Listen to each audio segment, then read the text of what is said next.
Good evening to each one of you. I'm Dr. Hal Harden, and I welcome you, and I'm glad that you're here, and hopefully you'll hear something that will be beneficial to you in your future. We all have needs, and medical needs are a key component of life, oftentimes, and without some of our medical needs being satisfied, sometimes our life isn't as good. But I'm very glad to introduce you tonight to Dr. Jonathan Kim, and I made just a few notes of his background so that hopefully I wouldn't get the statistics wrong, but he graduated from Loma Linda University School of Medicine in 2008 after getting a Bachelor of Science degree from Andrews University in biology and a BA degree in Spanish Studies. Then he took a residency in emergency medicine at the University of Illinois in Peoria, Illinois, and did that residency from 2008 to 2011, and then came to Wenatchee Valley, for which we're thankful. He works for Wenatchee Emergency Physicians and has been in charge of the ER in Moses Lake for a good bit of that time. I don't know all the statistics on time or months of that, but he can tell you more about that if he has time or wants to. And then following Dr. Kim's presentation, we'll have a presentation by Alexander Fowler, who's a licensed physiotherapist.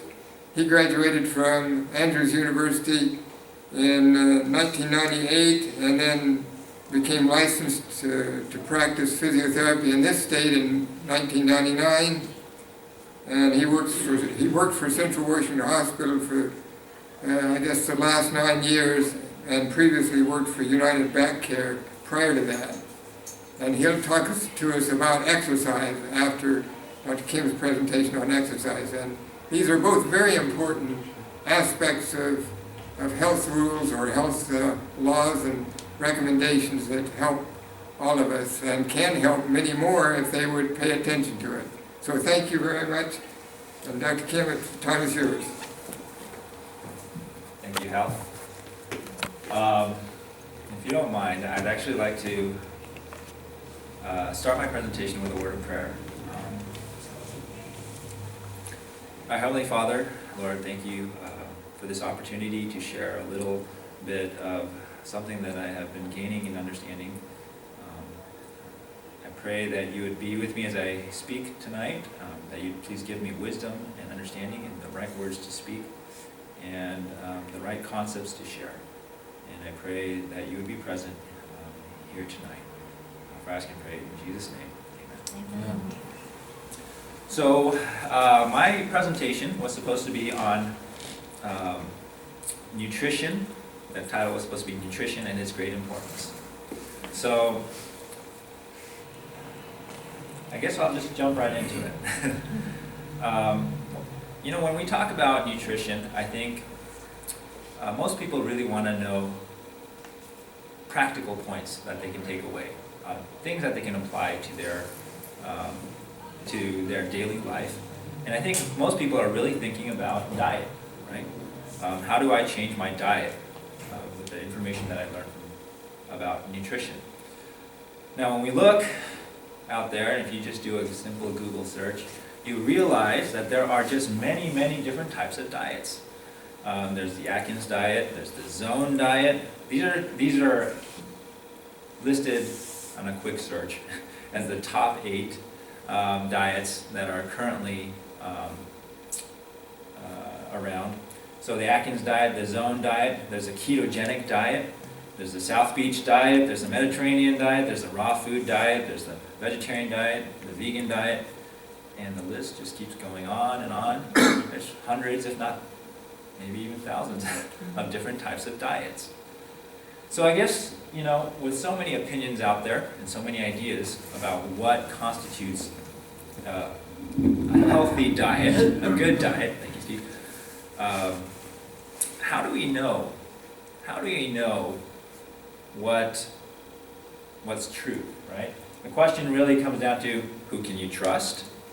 right? How can we know or choose what is really good for us? Okay? And are there perhaps some principles that can guide us in our daily decisions with regards to diet without making diet our religion? Okay. Now, I believe that I'm a Seventh-day Adventist, so the first natural question that comes to me is, does God give us any guidance with regards to diet? Because God is somebody that hopefully we can trust. So if you believe in a God who loves us, a logical conclusion might be that he would not leave us without guidance on such an important topic. If you believe in a God who created us, then you would suspect that as the original creator and engineer of our bodies, he would know what the best diet is for us. Right? If you believe in a God who saved us, then I think you might come to a logical conclusion that perhaps he's a God who would give us the knowledge and the power needed to change our diet for what is best for us.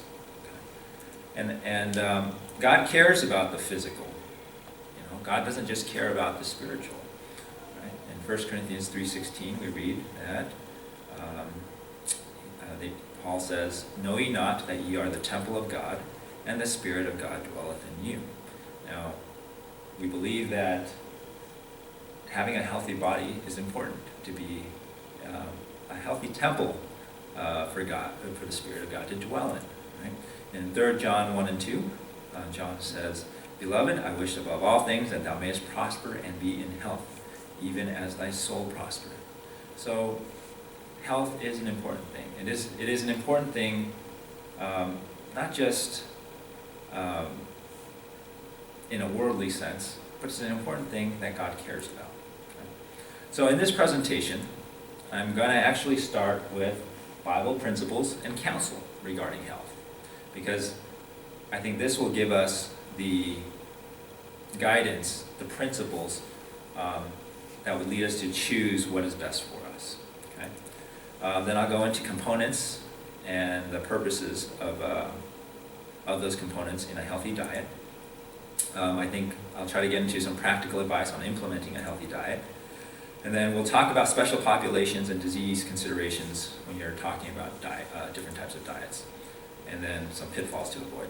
So, I don't think you can have a conversation about nutrition and about diet unless you actually explore what the original diet was.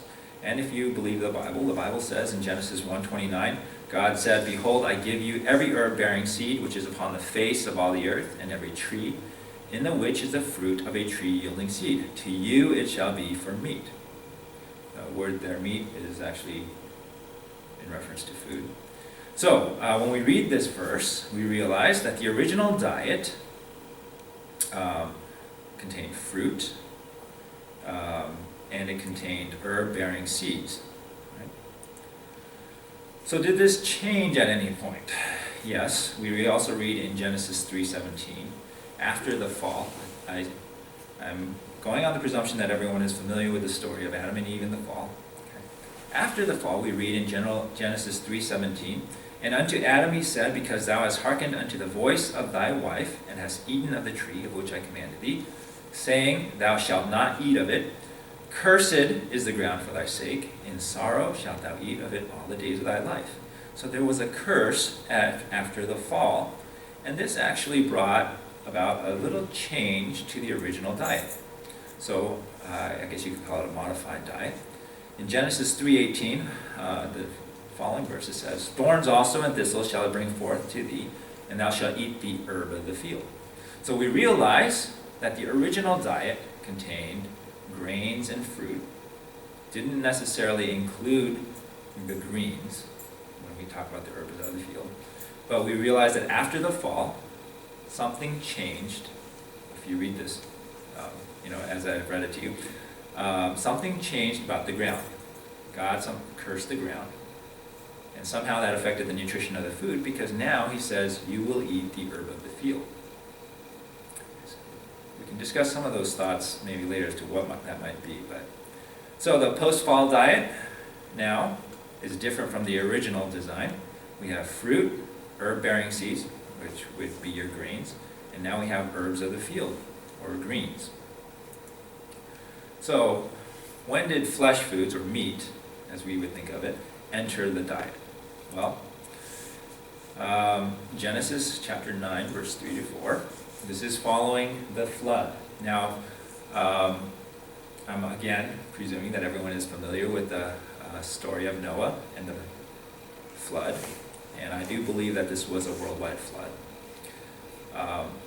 Now, following the flood, God is speaking to Noah. And a lot of people like to use this verse, so I thought I'd bring it up. It says, "Every moving thing that liveth shall be meat for you. Even as the green herb have I given you all things. But flesh with the life thereof, which is the blood thereof, you shall not eat." Now, one thing that I like to point out is that,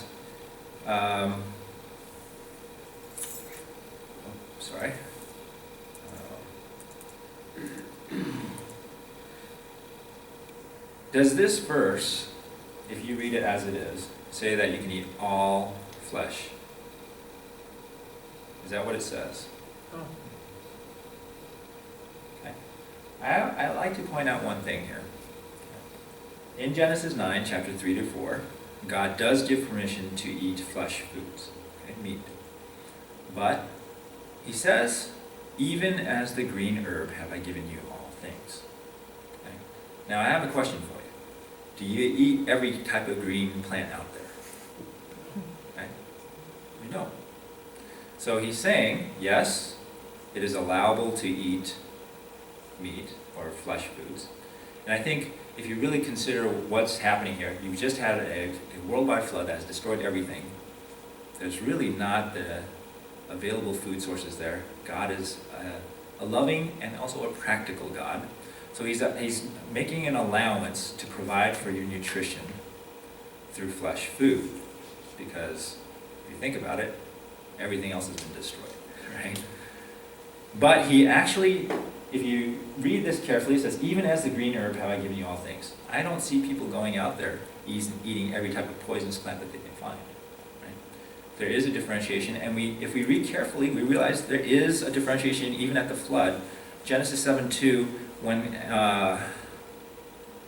Noah is actually filling the ark with animals, there is actually a distinction already here between clean and unclean meats, unclean animals.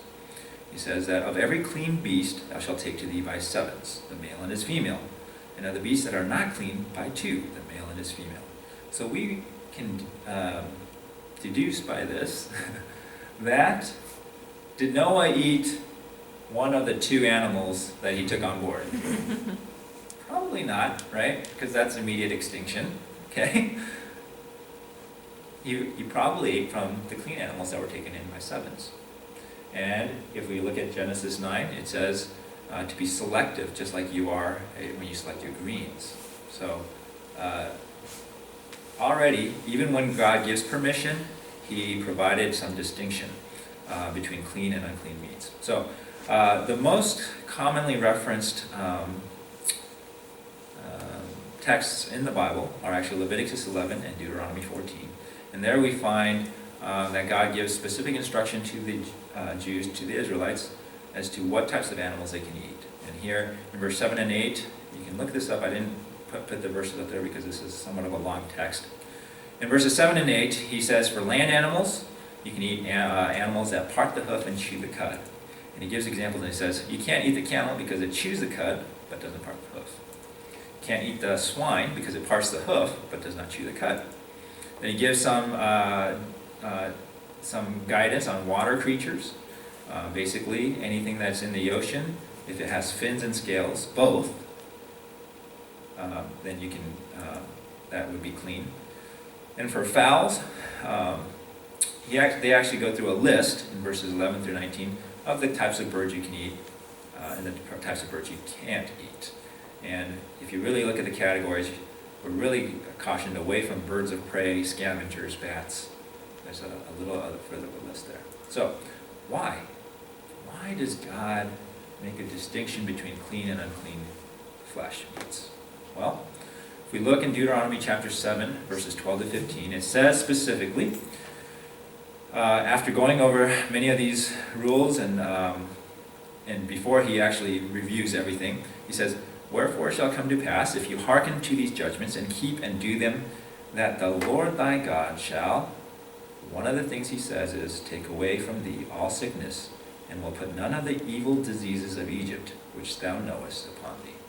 Now there are many other examples as to why I can, or as to, that I can go into about in the scripture, but I think I'm going to stop here. God is a loving God, and he cares about the food that we eat. He cares about that detail. Now, he realizes that we need nutrition. And there are instances in which God makes allowances for foods that may not be the healthiest for us. But because nutrition is important, he has made provision with judgment, I should say, for certain meats that can be consumed. Now, he distinguishes between clean and unclean, and he says, and he makes that distinction not because he wants to make laws that arbitrary laws, but because he cares about our health. Okay? And the reason why he does this is because he wants us to be healthy, keep us from sickness and some of the evil diseases. So, that said, after everything that we've gone through, okay, we realize that meat is not an ideal part of the diet. We've already talked about what the original diet was and the original post-fall diet was. And meat was not included. Flesh foods were not included there. And we realize that, for example, in Exodus here, when the Israelites were in the wilderness, did God provide for them a daily ration of flesh food? No. Actually, he provided them with manna, right? Bread from heaven. And so we see that yes, they were allowed to eat meat, but that was never to be a predominant source of their nutrition. We have the example of Daniel, and we know the story of Daniel, and so I'm not going to go too much into that. And Daniel, the story is that Daniel refuses the food of the king, the meat, the flesh foods of the king, and he actually chooses to eat pulse, vegetables, and water instead of wine. And you find in his faithfulness, he actually was shown to be wiser and healthier than all of his classmates. Those are the Bible verses that show that there. So, I also have another thing that I think we should ask is, the goal as Christians is eventually we believe that we will share heaven together with Christ. Eventually we'll be in heaven. Do you suspect that you'll be eating, can you imagine eating meat in heaven? Okay? Can you imagine running around and killing the cow to eat a hamburger?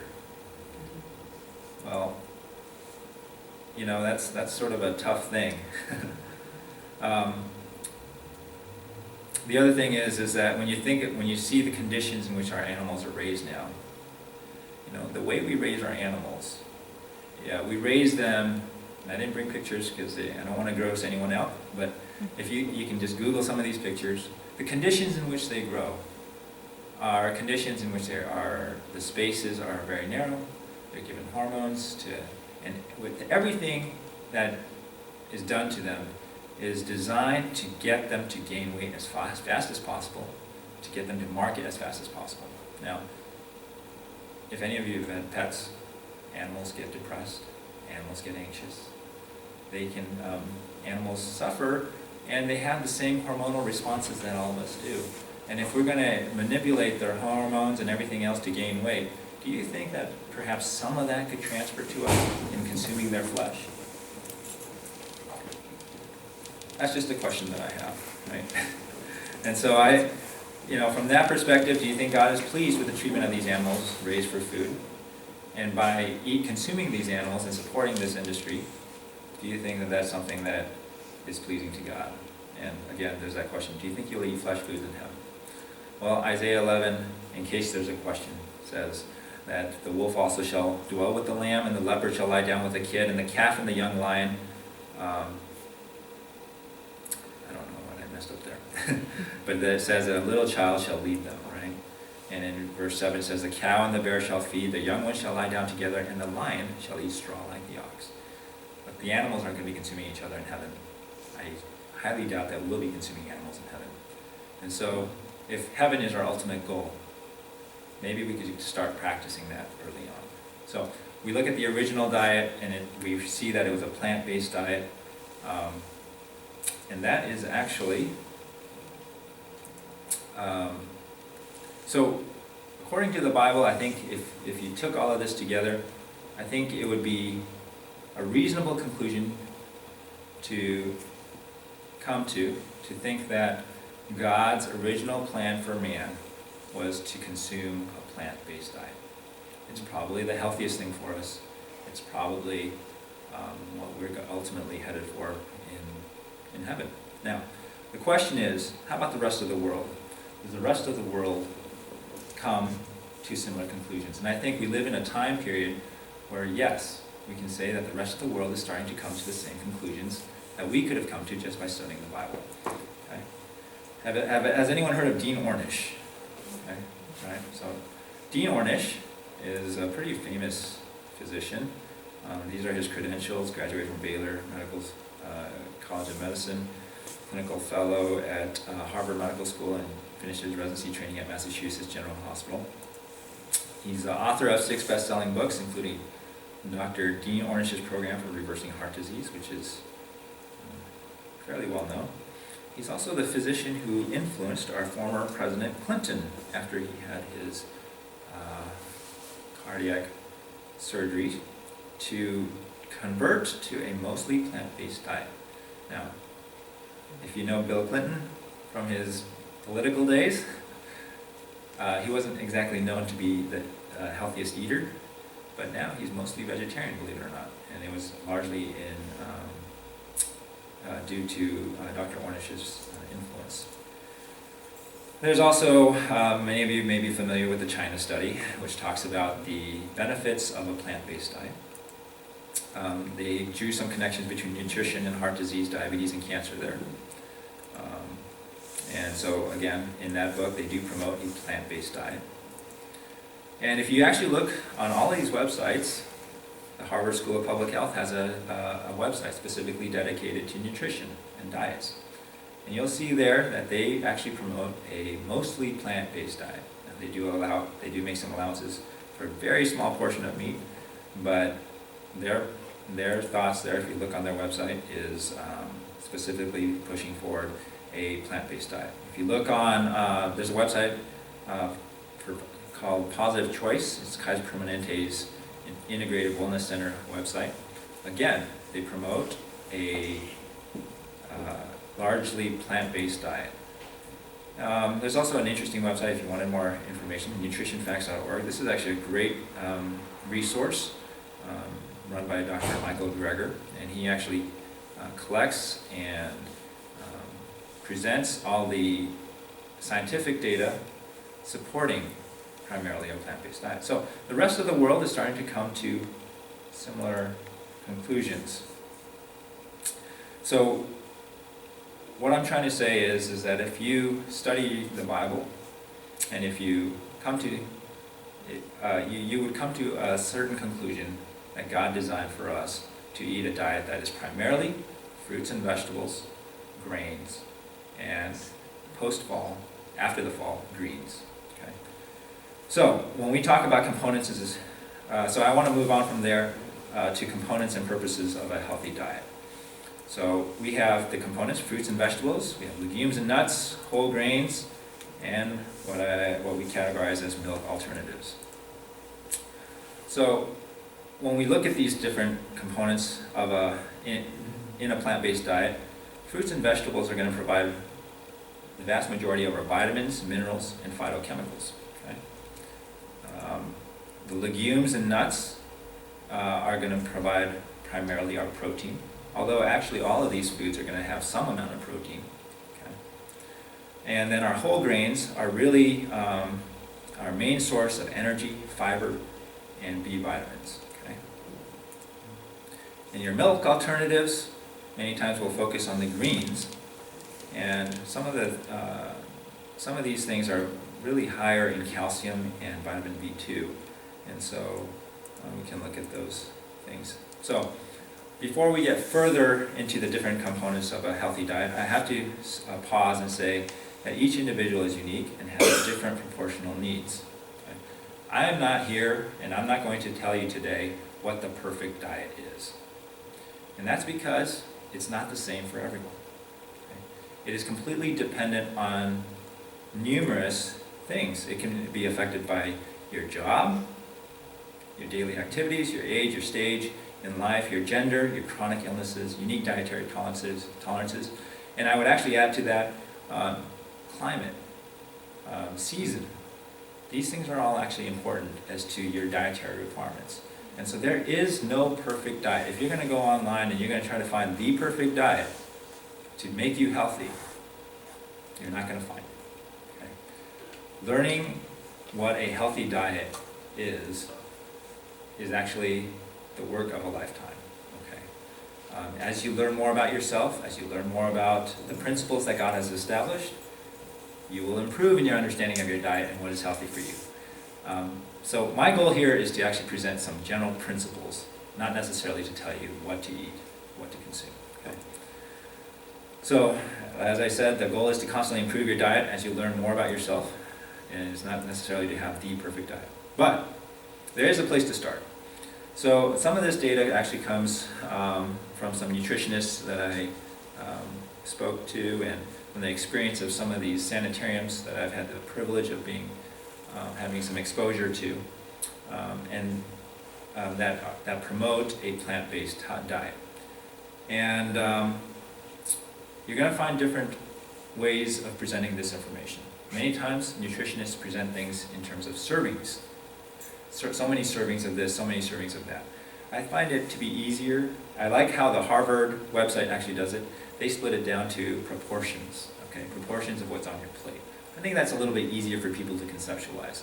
So in this, for many of the nutritionists and the sanitariums, this is kind of the general breakdown of what they discussed. They said fruits and vegetables, about half your plate, 50% of your plate. For the remaining half of the plate, you should have a third of it as legumes and nuts, a little more than a third in terms of whole grains, and about a third, maybe a little less, of milk alternatives, meaning greens. Okay. So this is hopefully an easy way to kind of visualize a plate. I should have drawn that up there now that I think about it. But half of it, fruits and vegetables. For the other half, a third should be legumes and nuts, a little more than a third should be whole grains, and about a third greens. Okay.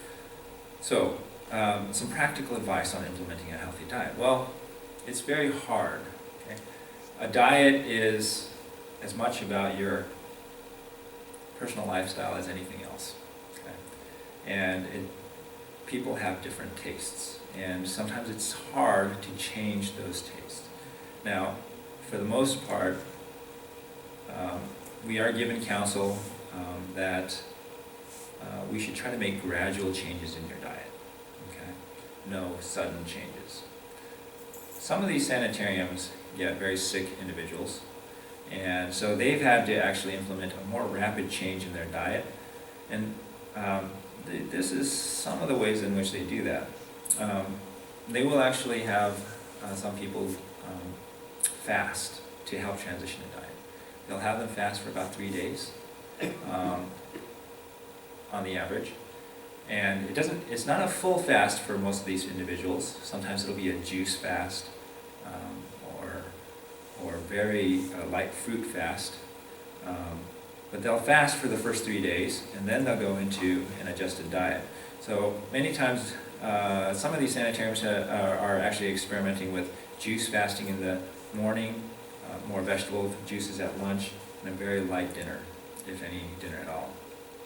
And the experience of some of these nutritionists that I've spoken to have said, it helps with the transition for the cravings, the tastes. It's also it serves a sort of cleansing function, and juices are going to have a much easier time absorbing the nutrients in a juice than anything else. And that's important because if you're used to a very complex diet, your digestive system is actually not perhaps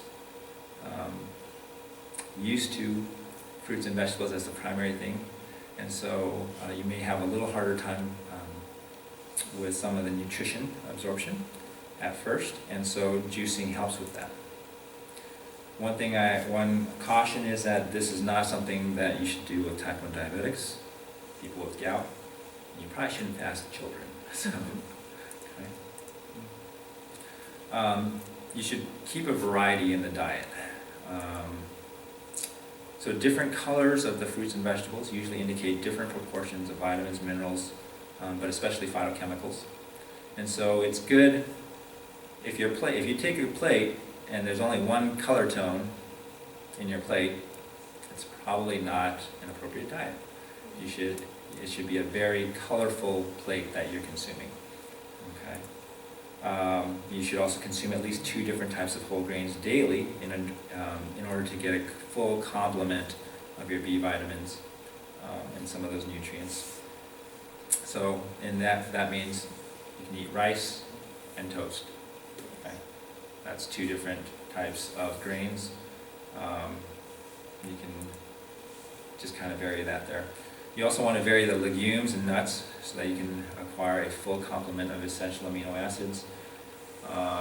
Some people do think that soybeans contain, well, if you look it up, it's suggested that soybeans contain a full complement of amino acids, but I think it's still a good practice to vary, to have a variety of legumes and nuts in your diet. So that's what should be promoted. Now, also for a healthy diet, don't stress about your diet.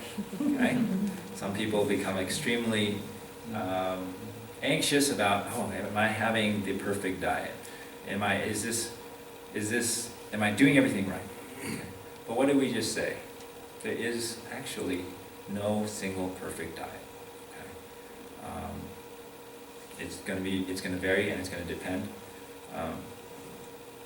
on quite a number of factors, and so don't stress about it. I think the stress hormones are worse than whatever you're eating. Amen. So be thankful and trust in God as you attempt to consume a diet consistent with the principles that God has established. I do believe that God will help you in that process. And you should always be thinking critically, thinking about how you can improve your diet, implement changes gradually,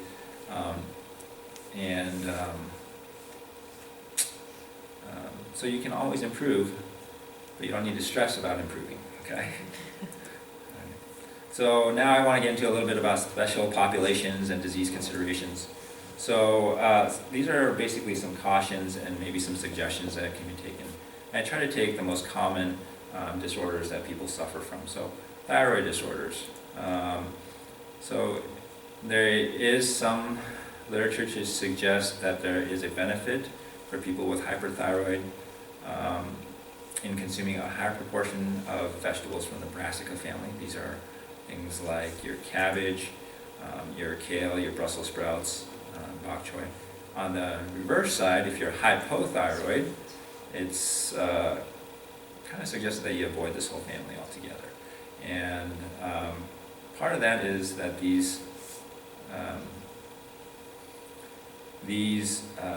vegetables have the ability to absorb iodine and bind iodine so that it prevents the thyroid from taking them up.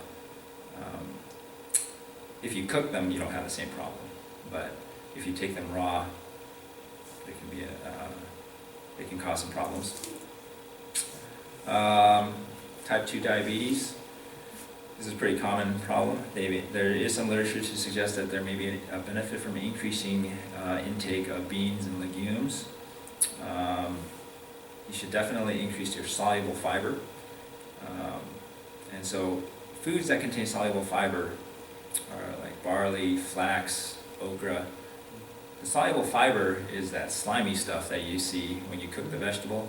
I don't know, I just always think of okra for some reason, because I really just don't like that slimy taste going down my throat. But foods that have that slimy texture to it are usually high in soluble fiber, and that's actually important in type 2 diabetes because it may actually slow the release of sugar into your bloodstream, and that can actually obviously be a benefit to type 2 diabetics.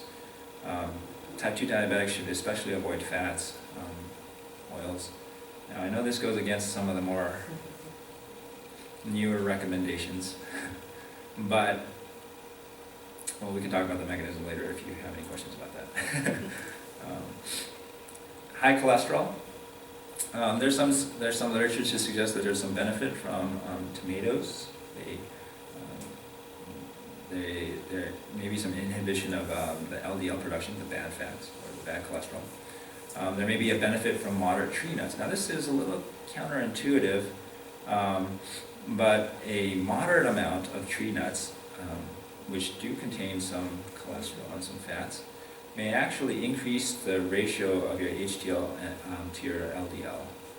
So your HDL may go up and your LDL may go down with tree nuts in moderation.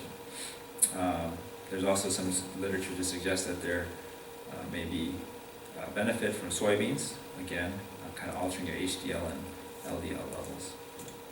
Now, I put sunlight in there because obviously we know that sunlight's not food, but we're talking about nutrition, and I don't want us to get too hung up on nutrition alone. It is one of the biggest components of health, but we realize that there are other things.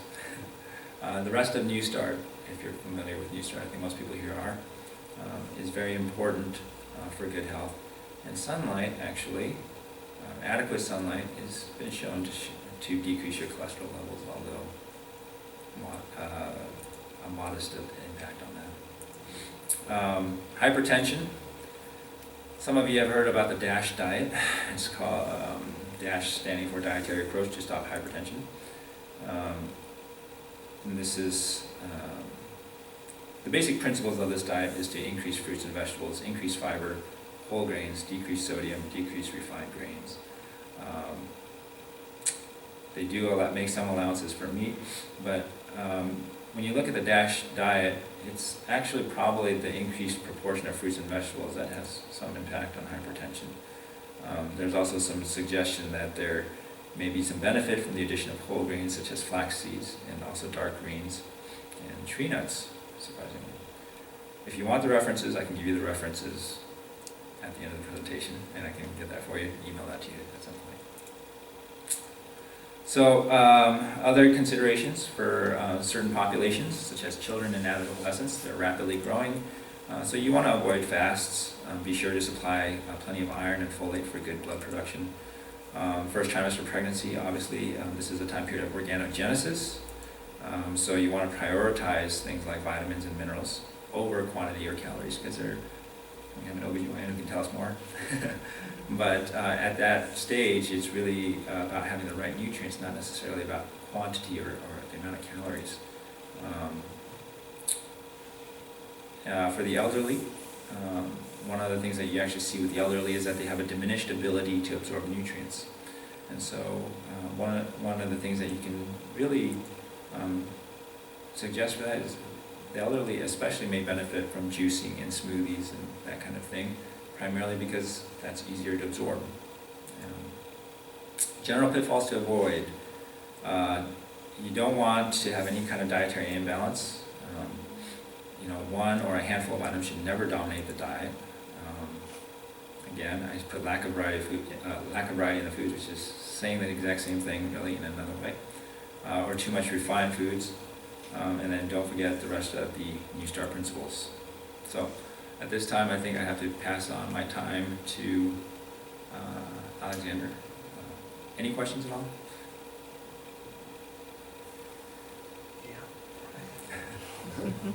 Was that, oh, is that a little too much or too little? Too rapid? Are there other ideas on how to decrease your LDL cholesterol? Decrease the LDL. Well, so I think Alexander can help with that. You know, there's obviously things that diet is going to be a very important component to that. And that's why that's why I presented the list of things that might be a benefit there. Let's go back to that slide, I guess.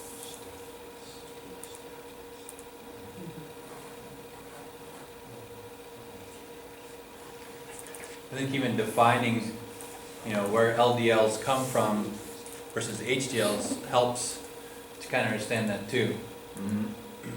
You want to kind of define it? Or do you want me to try? Well, I don't know how much of this I want to get into right now. Maybe at the end of the presentation, after you're done, I can talk about it a little bit more.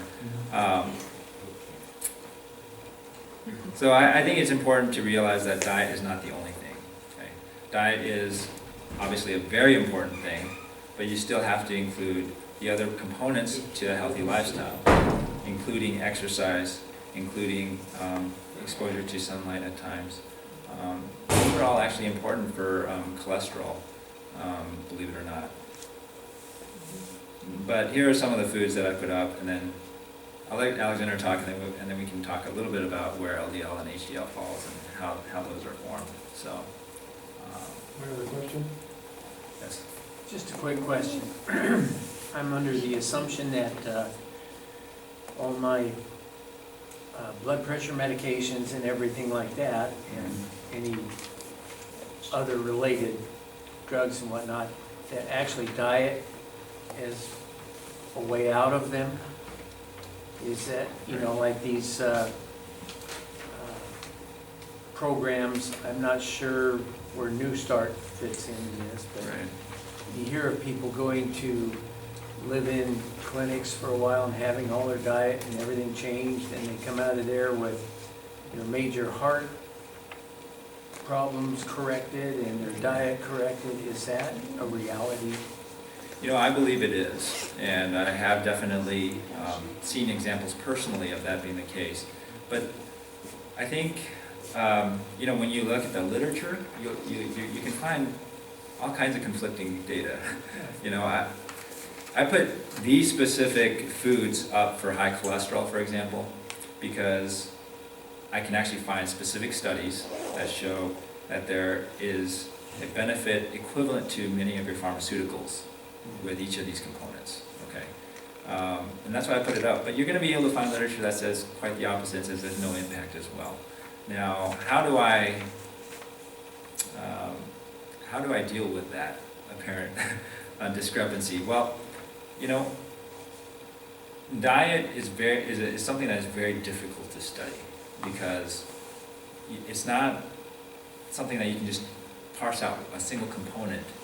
You can't just put somebody on a tomato diet and have them eat only tomatoes and then see what happens.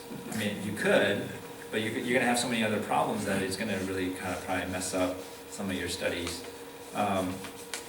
So these are things that are somewhat challenging, and that's why I think you have so many diets out there. Yeah.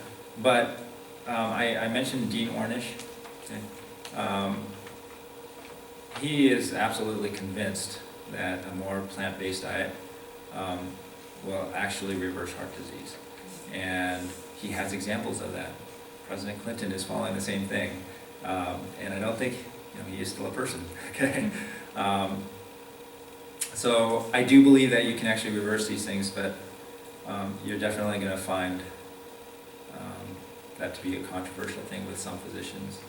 But if I follow the biblical principles and if I follow these things, I think that heart disease can certainly be reversed.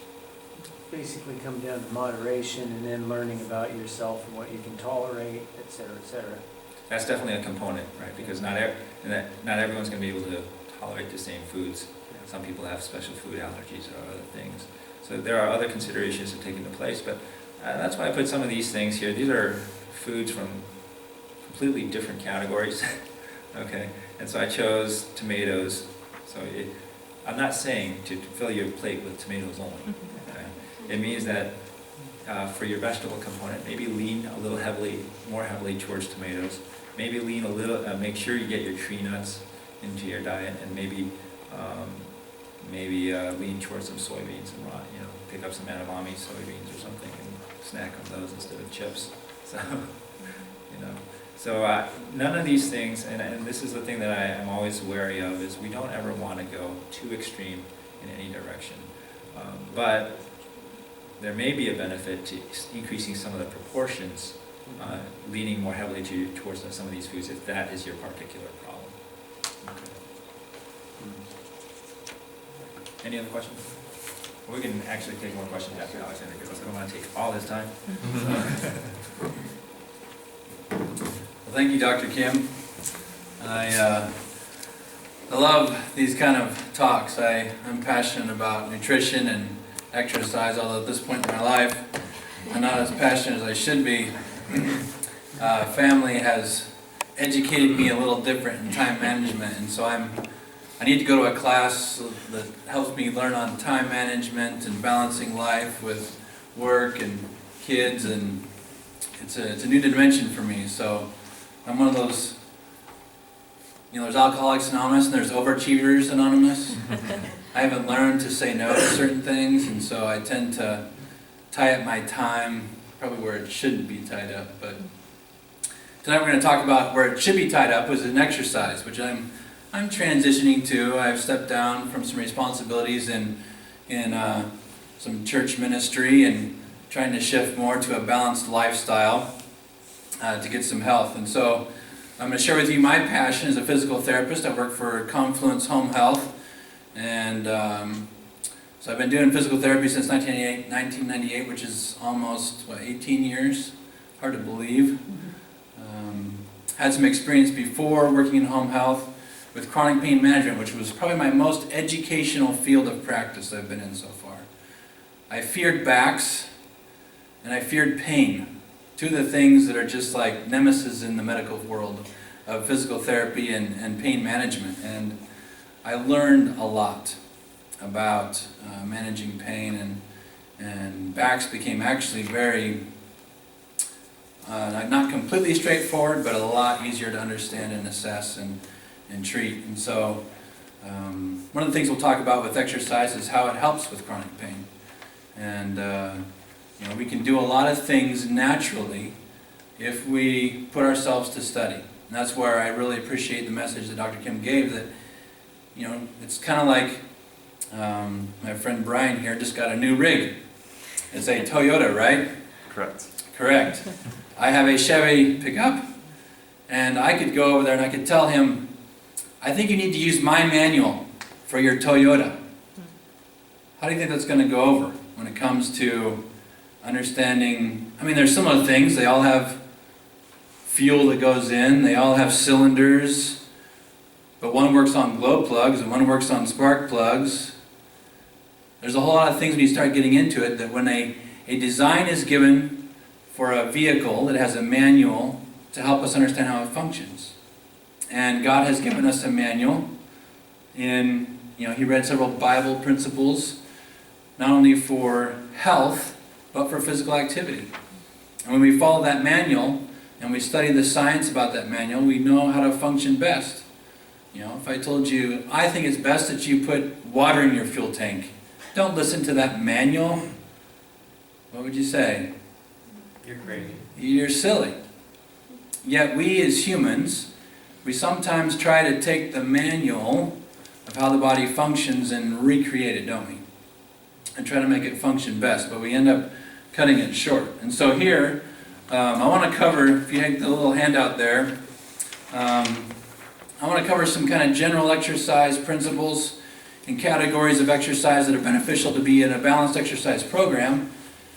And then kind of look at the benefits, some precautions, counterindications, and how to warm up into exercise and cool down, and then the benefits of exercise. And kind of look at some of those specific details of of what benefits we can get from exercise. So,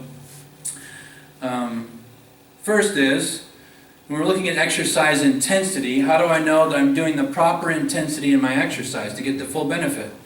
Well, thanks to research and over time, the ACMS guidelines, American College of Sports Medicine, is a very common gold standard for exercise principles. And we can know intensity by heart rate. You know, that's our monitor. If I'm getting the proper intensity, then I'm stimulating my body in a way that's going to be beneficial. If I don't have the proper intensity, I'm not going to quite make the change that could be achieved with exercise. So how do I check my pulse, my heart rate? Anybody know? Where can I check my pulse? What are some locations on my body? Neck. If you feel around, you can find it. Also on the wrist, you can find your pulse down here by the wrist. There's a little bone and then some tendons. You can find your pulse in between on the side. And what you want to do is not press hard when you're checking for pulse, but lightly place your hand there and just try to feel the pulse, okay? And we want to count that, how many beats are in a minute. All right? So when you're getting ready to go out to do your walk next time, you can stop and in a quiet place, concentrate, feel your pulse, and count how many you have. How many beats you have in a minute. And then what you do is you get into your exercise intensity, and after a few minutes, say 4 or 5 minutes, you stop and check your heart rate again, see if it's elevated at all. But the way you find the right range for your age, there it says 220 minus your age. Okay, that's what we call your maximum heart rate. So I need somebody to be an example. Any volunteers? Nobody wants to tell me their age. I'll volunteer. Okay, so what's 220 minus your age? How old are you? 32. 32, okay, so 220 minus 32 would be? 188. 188. So that would be his maximum heart rate that he would want to ever achieve during exercise intensity. Now, why do we have a maximum limitation? Not clear. Right. Specifically, how could I kill myself? Tachycardia. What's that term mean? Too fast of heart rate? My heart could get into a point where it's so taxed that I can't slow it back down. Okay? So, we don't want to exercise above that for that purpose. And the body couldn't get it back under control. There's a lot of other science that goes along with that, but the basic concept is we just don't want to overexert ourselves. And then we take a percentage of that for what is a safe range to exercise. And they say 60 to 80% of your maximum. So his maximum is 188. How many have smartphones in here? I need a quick calculator. 188 times 0.6. I'm not smart enough to calculate that in my head. 112. So 112.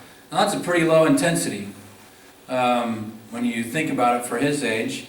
A lot of the people I'm working out with in the elderly category are, their peak top levels of heart rate are somewhere around 110 to 115. And so, that's their high end for heart rate for exercise. And, but for, 112, for a younger person, that's pretty low heart rate. But you get up to that intensity, and that stimulates a lot of the systems within the body to start getting into burning a certain type of energy. Now, when I perform a muscle contraction to, say, lift this table, what kind of energy do I use to lift that? Is it sugars or is it fats, do you think? If I'm just going to lift this table. Sugars, okay? Anybody know of the Krebs cycle? We won't go into that. But there's a system in the body where muscles use quick energy, which is sugar. After about 25 seconds, your muscles go into more of a long-term energy where it's transitioning into where it requires oxygen to convert foods, glucose or different things into a usable source of energy. And so you turn it into more of the oxygen required burning, which goes into the fat burning system. And that's where long-term energy, like running a marathon, what does everybody do to prepare for a marathon? What kind of a feast or meal do they eat? Carbo load, right? Because they want to get that long-term energy into the system that's going to be converting into more of a fat type energy source. So we monitor our heart rate to get into that system that's going to burn to help us lose weight. Now I can exercise with short-term sugar exercises, but down long-term still end up in the same system, where I'm burning fat by elevating my heart rate. I can accomplish the same thing by doing some simple strengthening exercises without having to run down the block.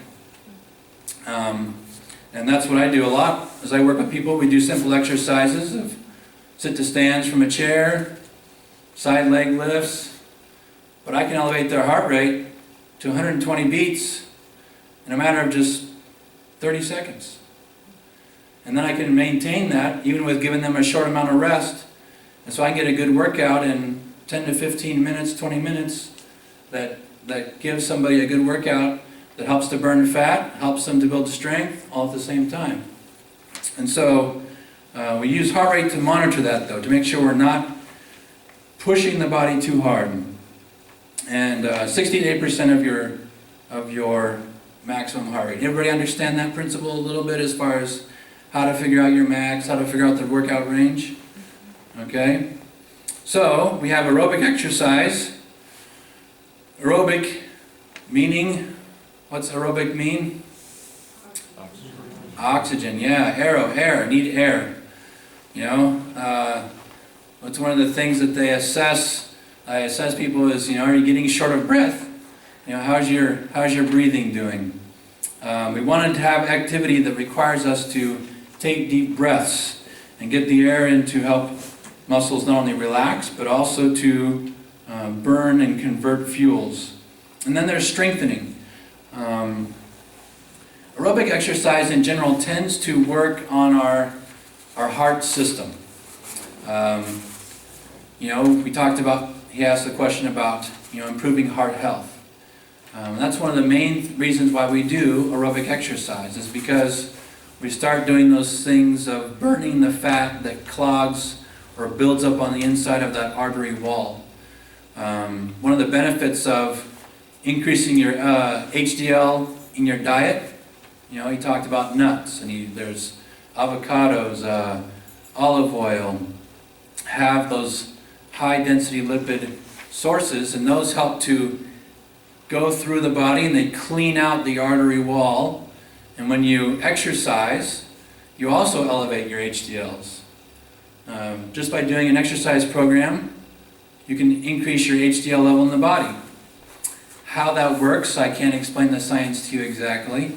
I tried to figure that out before I came, but I couldn't quite figure that out. But exercise increases HDL levels in the body.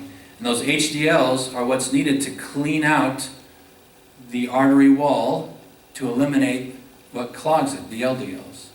So by doing an aerobic exercise program, we help with that.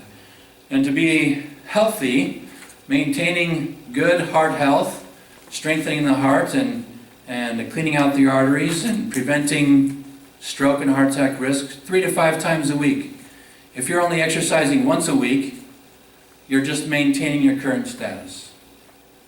But if you're exercising 2 to 3 times more per week, you're going to be improving your current function. And so I recommend at least 3 times a week for aerobic activity, around 20 minutes in duration. You can also do, like I mentioned, interval training, where you do a workout with weights, and then you take a rest and work out again, and you can still keep your heart rate up in that range and still achieve an aerobic activity level to burn that fat. So, to wake everybody up, I'm going to have you practice. The number 1 exercise to prevent falls, what do you think it is? Any guesses? Jumping jacks. What's that? Standing up.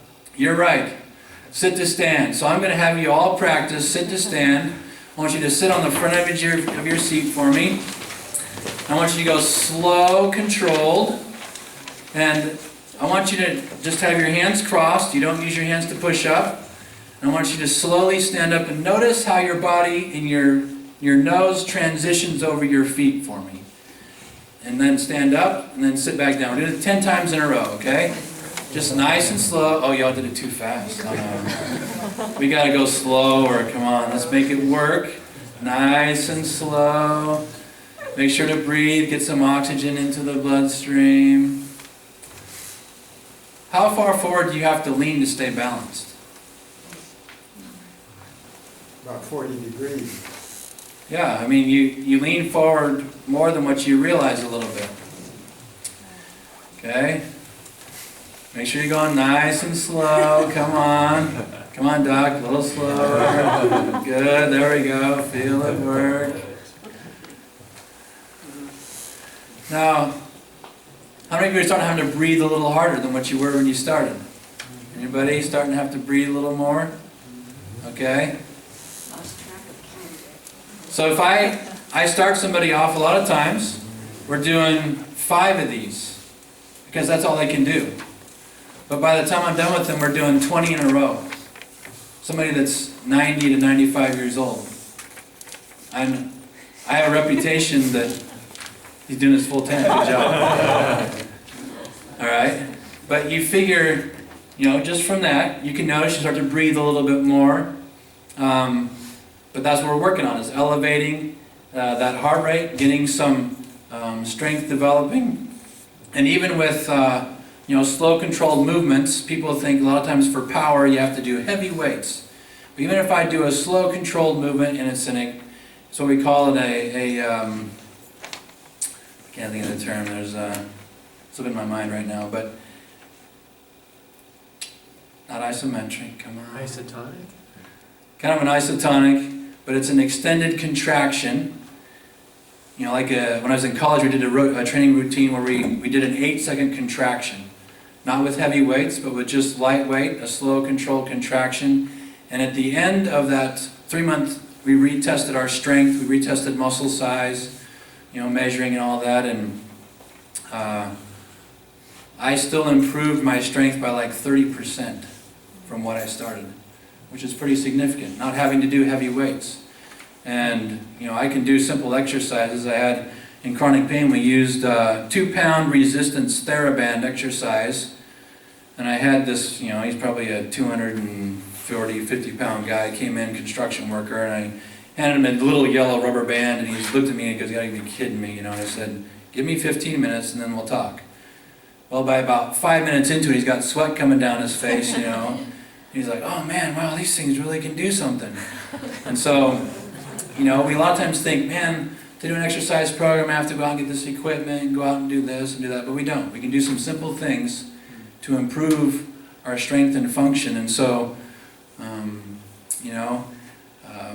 be creative and be willing to initiate some things to make your life healthier by just some simple exercises. Done every day, 15 to 20 minutes can really make a difference. But strengthening, you want to do again 2 to 3 times per week to improve strength. Most people, part of the challenges when you get older is they lose the ability to balance themselves. And so slow controlled movement requires concentration on balance. That's why I emphasize slow controlled movement versus when you go fast you can cheat. But if I go slow controlled, I'm required to use those proprioceptive joint and nerve firing skills to stay balanced, and that keeps that balance system a little bit longer. So I include that in my strengthening program with people. So strengthening you do usually, there's some principles there, a run repetition max, where you find out the maximum amount somebody can lift, and then you do an 80 to 60% of that 1 rep max, going for 10 repetitions. That's the traditional strengthening model. But like I said, you can gain strength just by doing slow controlled body weight exercises and still improve your overall strength. And then Just some statistics there. Your rate of muscle mass loss after the age of 50 doubles. How many are over 50? How many of you are exercising more than once a week? Okay, good. So you're not declining as fast. But you want to make sure that you're working out at least twice to 3 times a week to really keep that progression going. And muscle strength declines at 15% per decade in the 6th and 7th decades, and then 30% thereafter. So if we're not doing something, we're declining. Just some precautions with exercise, any acute illness, when your immune system is needing energy to fight the initial onset of infection, we don't want to overtax the system. If you've got unstable chest pain, again, stressing the heart, usually what that's related to, we want to make sure that that's controlled. Uncontrolled diabetes. When you start to exercise, one of the things that is often beneficial is controlling blood sugar. But if you have uncontrolled blood sugars, and we don't know how you're getting that control and it's way out of balance, we can cause a crash. If you're in an uncontrolled situation, which is usually in the ER seeing one of these two over here. We want to avoid that. Again, asthma, with shortness of breath, we can cause, that's why we also have exercise intensities to regulate how hard we work somebody, because we can cause somebody again to go into a failure with asthma, and their lungs start shutting down because they're not getting enough O2 in. And congestive heart failure, we have to be careful with that as well because of the way the heart's not pumping right. Our intensity is lower, and we're paying much more close attention to some of the heart stress signs. Musculoskeletal pain, just want to be aware of what causes it and where it's coming from, so we're giving the appropriate exercise. Any too extreme of a weight loss, or if somebody's having balance problems, falling, we've got to make sure we're giving appropriate exercises that aren't going to cause them to have more of a risk to fall. Contraindications for exercise. There's some precautions there you can look at for resting heart rate levels. The readings on the side, anything greater than 100, because most of the time, if you're at a resting heart rate level of already at 100, something's needing further assessment cardiac-wise. Your blood pressure levels, when we start exercising, a lot of times we can sometimes elevate blood pressure. So if you're already too high, we're putting you at risk for cardiac problems. So the blood pressure levels, we need to know that before we start exercise as well. Then your oxygen level needs to be greater than 90%. Anything less, when we start again exercising, we use oxygen to convert energy. And so oftentimes I'm monitoring people with an O2 monitor, because we'll walk 50 feet, check it, and they're down in 82%. Well, what happens when the oxygen level gets too low in your blood? You get fainting. You start having fainting problems. Also, you have disoriented cognitive problems. There can be muscle contraction problems, which can affect cardiac response. There's all kinds of things that can take place. And then INR, that's the blood level test. Usually with those that are on blood thinners. If you're on Coumadin or warfarin, we got to make sure that you're having the right blood levels with that again, that we're not causing some other... I've had a guy one time almost pass out on me because his INR was too low. And I didn't know it. And just the blood was off, wasn't carrying things right, and or did I get it backwards? Too high. High is thin. High, yeah, thank you. High is thin. So it was too high, and so he was kind of like, you could say, anemic almost, so to speak, and he started having trouble because he was burning up what he did have. So there's just some general considerations to think about. Warming up.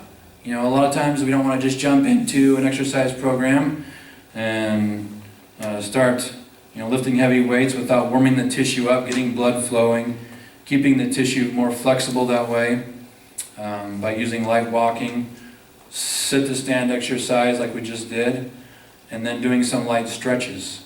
And actually, you can increase strength by 5% when you perform light stretching prior to an activity, which was pretty interesting. So just by doing some stretching, you improve the muscle's ability to perform and be stronger. And then cool down. Again, ending with stretching. When the tissue is warm, that's the best time to train, retrain your muscles' memory, so to speak, of its flexibility. And so, stretching at the end. It also helps to helps the body to keep the muscle from being too tight and holding that lactic acid that you've produced in there by stretching and allowing your blood flow to maintain at the highest level possible. You keep that tissue cleaned out from the muscle soreness they call DOMS. Delayed onset muscle soreness is improved with stretching afterwards. And again, breathing to provide all the oxygen you can to help those muscles be able to relax. Breathing techniques are important with stretching. You can get a much better stretch response with breathing. Can you illustrate what you mean by light stretching? Sure. What I teach people in my with therapy is I go, a lot of times we think, the harder I stretch, the better response I'm going to get. The more pain I have in my stretch, if I can handle it and tolerate it, the better I can get more flexibility. Actually, when we do it too intense of a stretch and we haven't built up to that, the body goes to more of a guarding mechanism. In your tendons, you have little nerve endings that sense joint position and strain and stress. And so when you stretch, I recommend a light intensity. And so basically, if you all stand up real quick and Real quick or slow? thank you. Yes, nice and slow and steady, okay? For a gentle, let's say just a side bending stretch, you're just going to lean to the side. You're just going to go to the point to where you feel on the outer side a light pull. Okay? You just go till you feel a light pull and then hold. For research purposes, 30 seconds you can get a good stretch response. Ideal, 45 to 60 seconds of a light stretch gives you your best result. And while you're doing that, you don't want to hold your breath. Sometimes we get into a stretch and we don't breathe. Oh, this is great for me. We want to take nice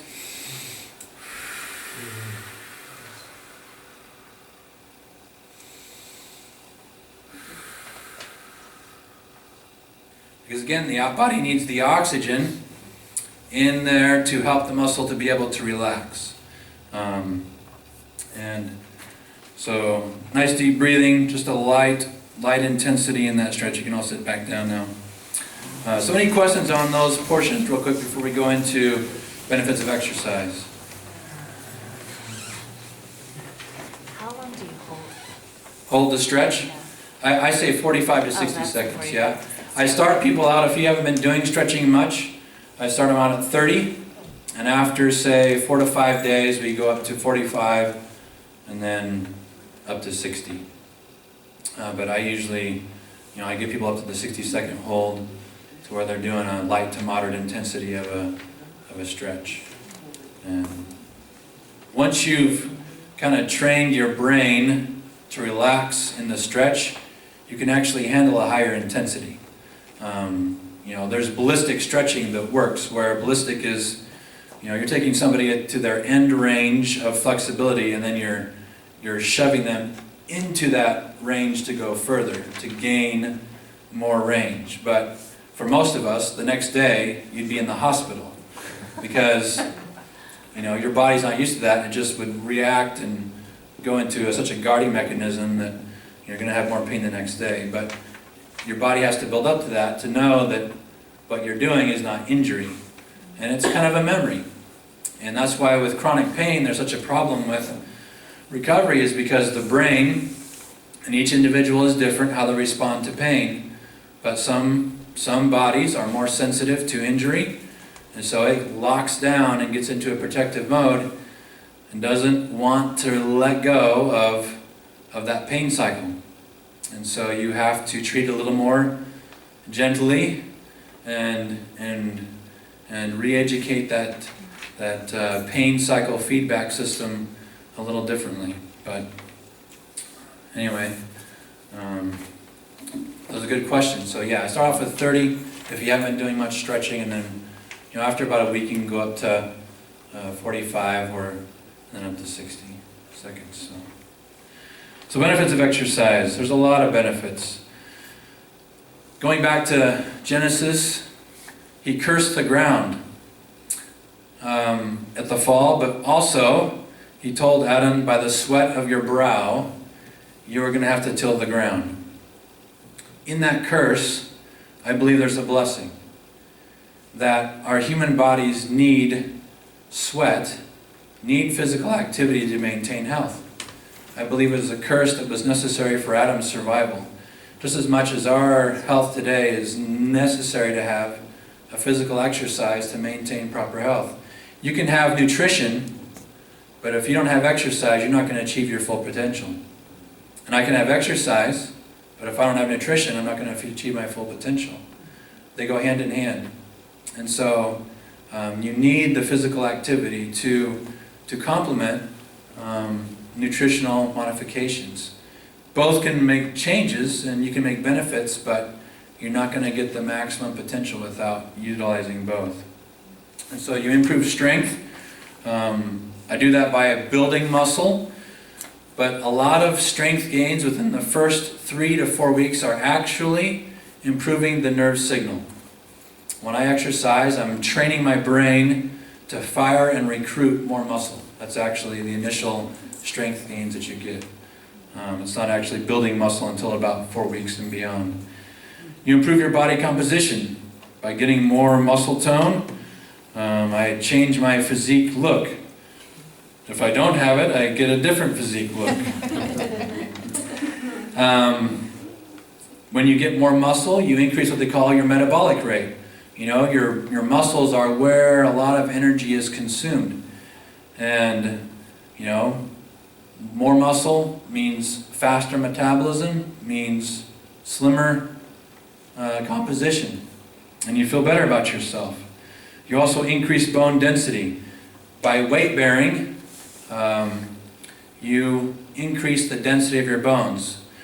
They found that it used to be that when somebody fractured their leg, they would put them up in a cast. Sometimes they would put them in a sling, don't move it, don't do anything to it. But they found now you have a faster recovery by going in, stabilizing that bone, getting some screws, start light weight bearing, and boom. The amount of time you were normally in a cast, now you're back to walking normal.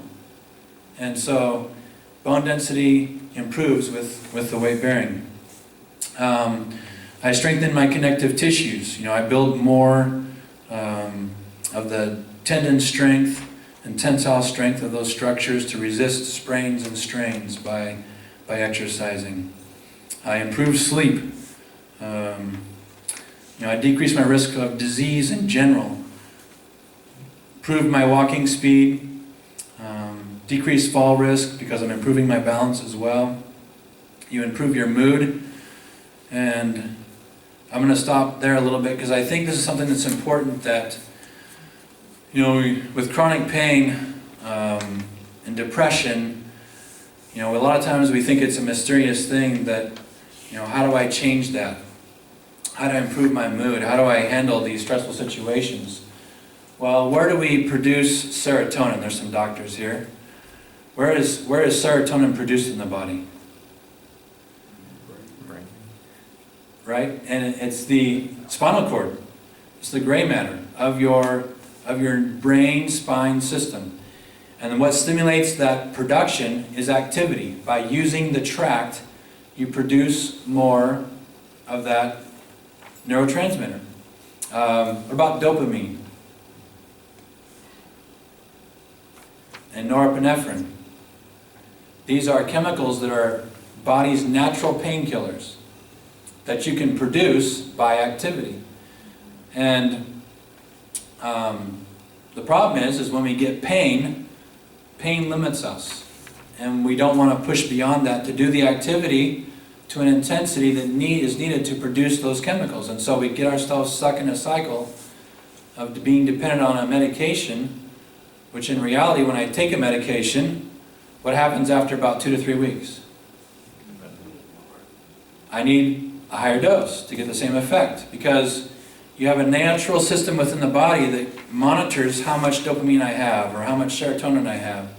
So when I produce a false, put in a false input, the body puts down its own production because it has to maintain level somehow, right? So we create chronic pain syndromes by avoiding activity that stimulates pain and being dependent on a passive system. Whereas if I get into more of an active management system of exercise, still using meds to help control it, but increasing activity, decreasing med use, I see it all the time. I deal with this day in and day out, where people can manage their pain.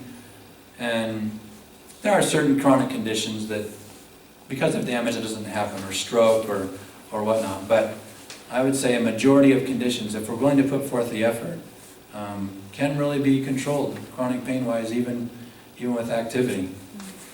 But not right after surgery. Right. Like I said, it's a progressive thing. When you have a trauma, that system initially isn't functioning right and has to be retrained. And there are, I know some of the condition, when you have certain back conditions and you have something pinching, that's different with mechanical trauma versus I've injured it and a chemical system isn't working right. That's different than mechanical impingement or trauma causing pain.